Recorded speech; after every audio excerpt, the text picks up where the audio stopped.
VPNs, incognito mode, and the time of day you book is all clickbait. I'm a digital nomad that travels to a new destination every month and lives on $1,500. Trips that normally cost over $700, I do for $3. And it's easy enough, I can show you in less than 5 minutes. You know last minute bookings are expensive, so you'd think it means you need to book as early as in advance as possible. No. Airlines first list their flights for estimated prices.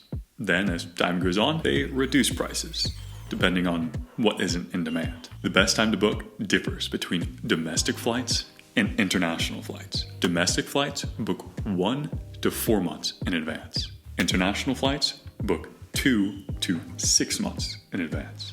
Buses and trains run by different companies in different ways in different countries, so these timetables don't apply. The website you need to be using is Google Flights.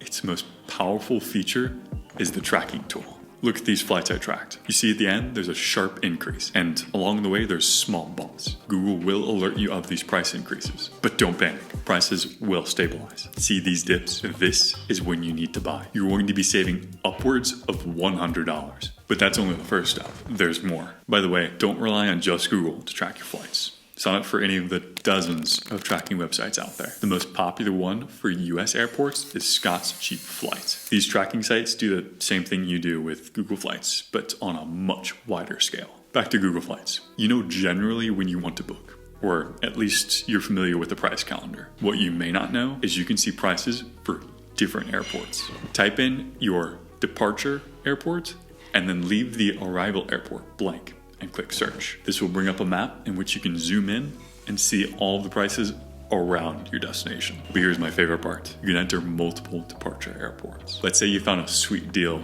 for a flight to Las Vegas, or maybe you want to go see family and take your trip afterwards. Here's the hack to see multiple departure airports. Rather than type in the city and then choosing it from there, type in the airport's abbreviation. The trick is after typing that in, press comma. This opens up the multiple departure options where you can choose all the airports you could depart from. And it gets better because you can track all of these flights too. The combination of price calendar, arrival airports, and departure airports are like your rod, line, and bait. And once you have a price drop, it's time to reel it in. Immediately look at which airports you have. There's likely to be some distance between you and the departure airport, as well as your end destination and your arrival airport. Not to worry, this is where Rome to Rio comes in. Yes, buses, cars, and trains, it shows you them all. Say you were in Paris, but you received a price drop for a flight leaving from Brussels. A flight from Paris to Brussels will be around $60, but Rome to Rio shows a bus that will cost $16. Same thing applies for your end destination. While you may arrive hundreds of miles away from your end goal, taking a bus to bridge that distance tends to be cheaper. There will be times when your travel plans need to be pieced together, and staying overnight is a way to do that. Hostelworld is the cheapest option. There's no trick to it, but they list the most expensive options first and the most affordable at the bottom. Can't stand sleeping in a dorm? It's okay. It's where Airbnb comes in because it's going to have the cheapest private one-bedrooms available. There's a trick to use it. Read between the lines because the reviews tend to skew positive. Look for the ones that are long with plenty of facts in them.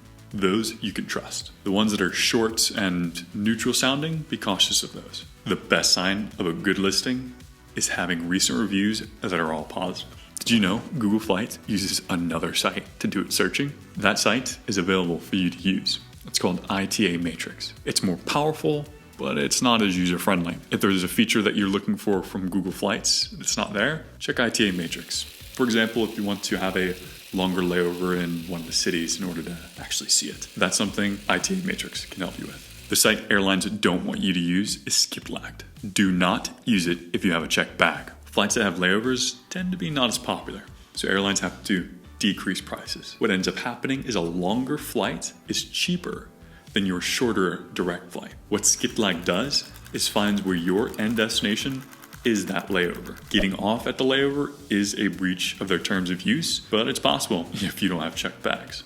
Video done. Quality information, no time wasted.